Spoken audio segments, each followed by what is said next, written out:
the speaker.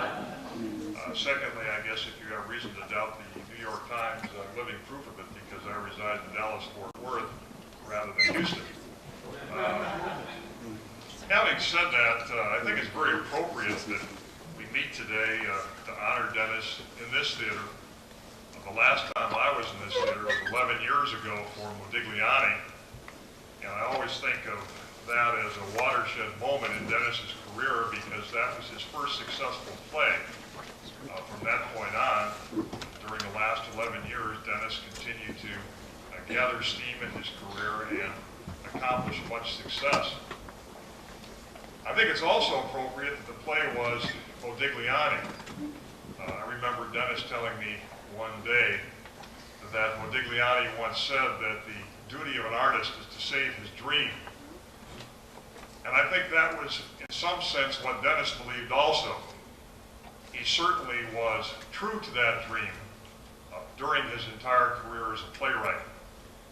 I think Dennis understood that the fascination that he had with the human condition was really what he pursued in his craft, and that any byproducts of that, such as power, wealth, fame, were really byproducts of the true pursuit of what Dennis believed in, and that was the dream of becoming a playwright.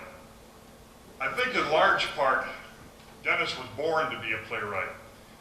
He may have come to it at a later point in his life, but Dennis had a great insight into human relationships, into the human condition, as manifested in all of the relationships and drama between people.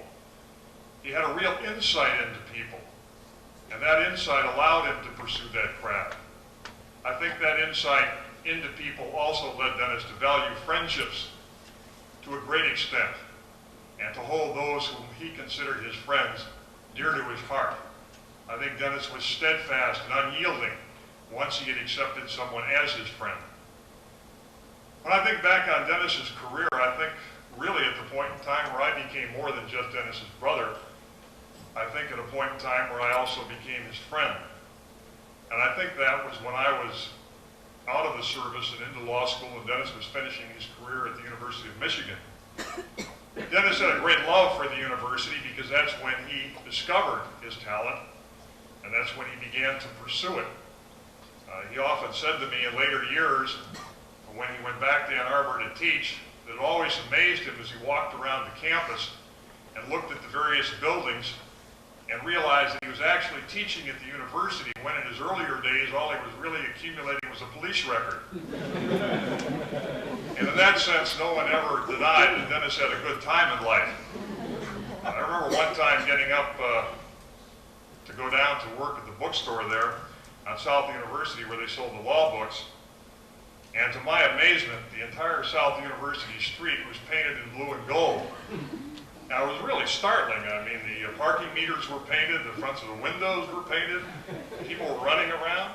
It was only later on that I discovered Dennis and a fraternity brother, had done the deed. Dennis, putting his fraternity brother on top of his shoulders, had gone all up and down South University, each of them with a can of paint in the early morning hours, painting the entire street.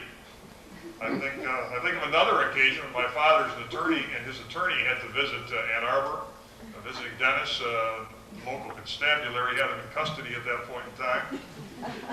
It seems that Dennis and a fraternity brother, once again, at this point, were trying to load a stuffed chair into a Volkswagen the early hours of the morning. The police took after them, and Dennis and his fraternity brother took off running at that point in time. Dennis was less inebriated than his friend, so he made it over the fence. His friend didn't, and I always think of Dennis because Dennis stopped, having made it over the fence, and came back over the fence to stay with his friend. Not a particularly good decision because the police took both of them away to the Washtenaw County Jail at that point in time. But Dennis, when he developed a friendship, kept that friendship for his entire life. I think of the friends that Dennis knew in military school, friends he had for 40 years.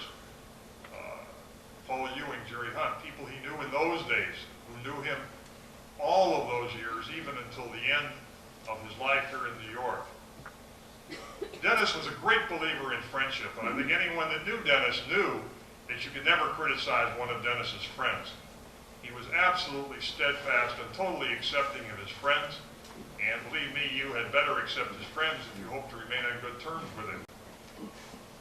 Having said that, I think that I remember a time when my wife's mother had passed away about 10 years ago. And Dennis wrote to my wife at that point in time, recalling the memories that he had of my mother-in-law, many of which were humorous. And Dennis said at that point in time that memories help to ease the pain. And I think it's particularly appropriate that we meet today to remember Dennis in that fashion. I think as the years go on from now, the pain will decline, but the memories will remain.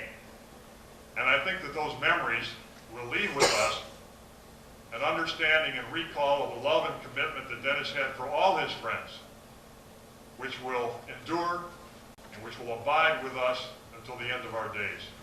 Thank you.